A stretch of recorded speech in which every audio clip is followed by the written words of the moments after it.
જો આજના ફિગરની વાત કરીએ તો કુલ આપણી 28 બસો જે છે એ આપણે BRTSમાં ચાલે છે, ઇલેક્ટ્રિક બસો.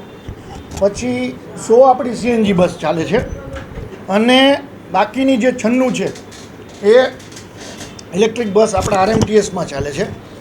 તો આજે ટોટલ 234માંથી આપણે 86 બસો ચાલુ છે, રાઈટ. જેમાં BRTS ઉપર 28 પૈકી આપણી 16 બસો ચાલુ છે, રાઈટ. અને RMTSમાં 206માંથી આપણી 70 બસો ચાલુ છે.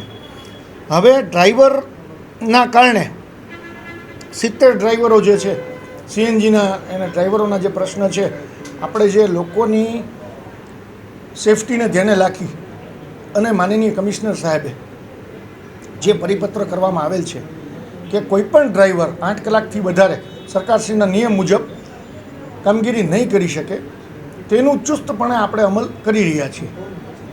જેના કારણે ડ્રાઈવરોને વધારે કલાકો કરવા માટેની એમની રજૂઆત જે છે તે ગ્રાહ્ય રાખવામાં નથી આવેલ.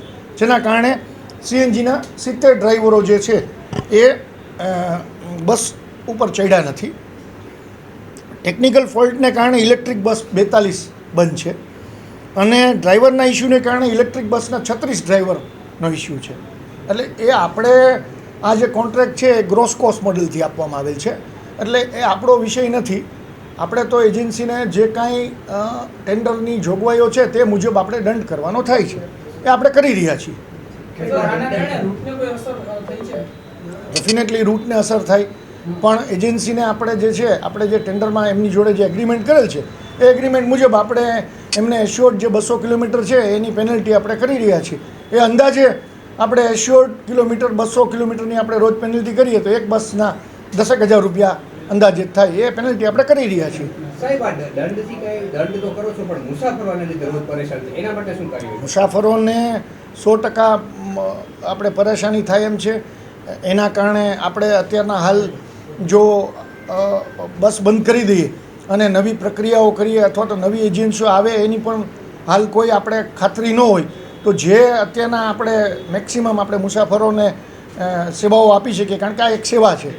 તો એ પ્રયત્ન આપણે ચાલી રહ્યા છે. આપણે લોકો એમને રિક્વેસ્ટ કરી અને મેક્સિમમ બસો ચાલે એવી રીતે આપણી ટીમ એમની સાથે આપણે પ્રેશરાઇઝ એમને કરી રહી છે.